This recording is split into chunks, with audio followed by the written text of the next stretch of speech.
ऐसी भाभी ईश्वर सबको दे। सुनैना की आज शादी की 25वीं सालगिरह है। सुबह पति संजय ने गले लगा बधाई दी। उसके बाद परिवारजनों और फिर रिश्तेदारों की बधाइयाँ मिलनी शुरू हो गई। दोनों पति पत्नी की खुशी का ठिकाना नहीं है। शाम को एक छोटी सी पार्टी रखी गई। दोनों पति पत्नी एक दूसरे का हाथों में थामे किसी नवविवाहिता दूल्हा दुल्हन से कम नहीं लग रहे थे। तभी संजय ने कहा, मुझे लगता है सारे मेहमान पहुंच चुके हैं, तो फिर चलो ना केक काटते हैं। पर सुनैना की नज़रें अभी भी बाहर मेन गेट पर टिकी हैं। एक तरफ जहां संजय समझ नहीं पा रहा था आखिर किसका इंतज़ार किया जा रहा है, वहीं दूसरी तरफ सुनैना समझ नहीं पा रही थी कि अभी तक उसकी प्यारी भाभी भैया के साथ पहुंची क्यों नहीं। मन में एक ही डर सता रहा था, क्या भाभी ने अब तक माफ़ नहीं किया। भैया भाभी की राह देखते हुए न जाने कब सुनैना पुरानी यादों में खो गई और उसे वे पल याद आते हैं जब उसने अपने पति संजय को सेक्रेटरी के हाथ घूमते हुए रंगे हाथों पकड़ा था। टूटे विश्वास के साथ अब वह संजय के साथ रिश्ता नहीं निभाना चाहती थी। संजय के बार बार माफ़ी मांगने के बावजूद ससुराल छोड़कर मायके चली आई। पापा तो बहुत पहले दुनिया छोड़ चुके थे। किसी तरह बड़े भाई ने ही पढ़ाया लिखाया और फिर संजय के साथ खुशी से विदा किया। परंतु आज सुनैना रोते हुए बोली, भैया मेरे साथ बहुत बड़ा विश्वासघात हुआ है। अब मैं किसी भी हालत में संजय के साथ नहीं रहूँगी।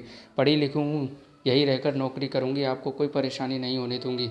रोती हुई सुनैना को देखकर जहाँ माँ और भैया का दिल पसीज उठा और उसे गले लगाकर उसके फैसले में सहमति दी, वही भाभी नीता कठोर स्वर में बोली, यह घर भी आपका अपना है, आप जब तक चाहो रह सकती हो, परंतु याद रखना दीदी, हमने आपको यहाँ मायके में बिठाने के लिए नहीं ब्याया था।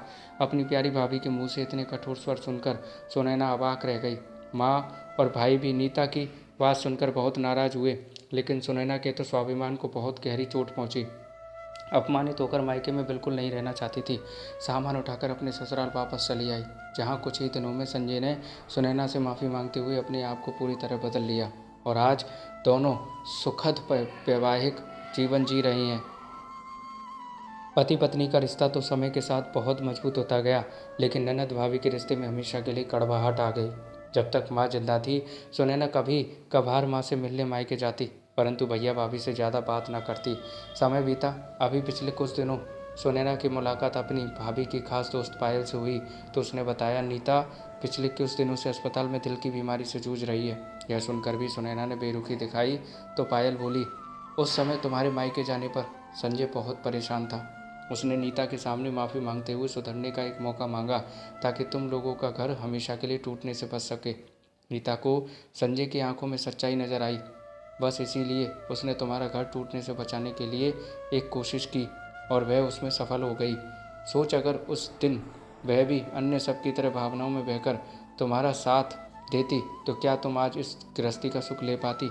आज तुम्हारे जीवन में आने वाली सारी खुशियों का आधार कोई और नहीं, तुम्हारी अपनी भाभी है, जो आजीवन तुम्हारी नफरत का गम झेलते हुए आज अस्पताल के बिस्तर पर पड़ी जिंदगी और मौत से लड़ रही है। यह सब सुन सुनैना को अपने आप पर शर्म महसूस हो रही थी। अब एक पल की भी देरी किए बिना जल्द से जल्द अस्पताल पहुंचकर अपनी भाभी का हाथ थामकर कहना चाहती थी, अकेली नहीं है वे इस लड़ाई में। तभी बाहर गाड़ी रुकने की आवाज़ सुनते ही सुनैना वर्तमान में लौट आई।